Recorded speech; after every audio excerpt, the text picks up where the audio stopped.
बिस्मिल्लाहिर्रहमानिर्रहीम। अस्सलाम वालेकुम। क्या आप चाहते हैं कि किसी के दिल में आपकी जायज़ मोहब्बत पैदा हो तो आज की वीडियो ख़ास तौर पर आपके लिए है।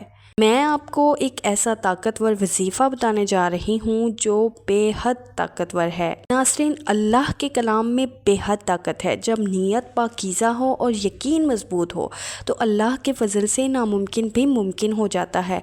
आप सब्र और यकीन के साथ यह वजीफ़ा करें, इंशाअल्लाह ताला आपको सच्ची मोहब्बत लाज़मी नसीब होगी। लेकिन ये याद रखें कि ये अमल सिर्फ़ और सिर्फ निकाह और हलाल मकसद के लिए है, नाजायज़ मोहब्बत के लिए नहीं।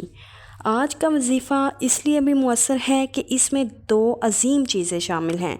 नंबर 1 कुरान पाक की आयत, नंबर 2 अल्लाह ताला का सफ़ाती नाम। जब कुरान पाक की आयत और अल्लाह ताला का नाम मिलाकर पढ़ा जाता है तो असर फ़ौरन ज़ाहिर होता है, क्योंकि अल्लाह ताला के कलाम की ताकत और अल्लाह ताला के नाम की बरकत एक साथ जमा हो जाती है।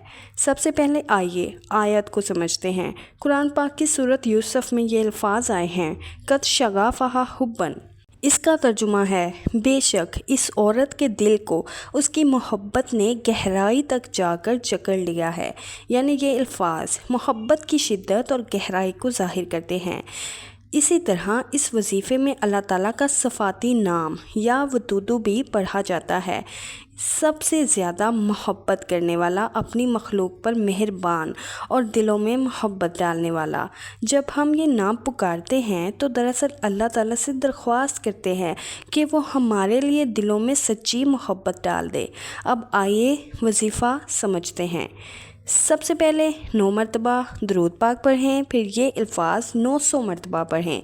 कद शगाफ़हा हुब्बन या वदूदु, यानी आयत और अल्लाह ताला का नाम एक साथ मिलाकर पढ़ना है।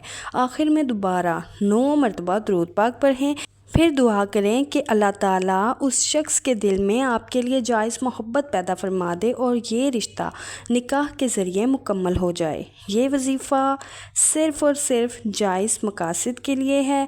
अगर नीयत गलत हुई तो अमल कभी असर नहीं करेगा। याद रखें, दिलों को बदलने वाला और मोहब्बत डालने वाला सिर्फ़ और सिर्फ अल्लाह है। अपनी दुआओं में मुझे भी याद रखिए। जज़ाकल्लाह।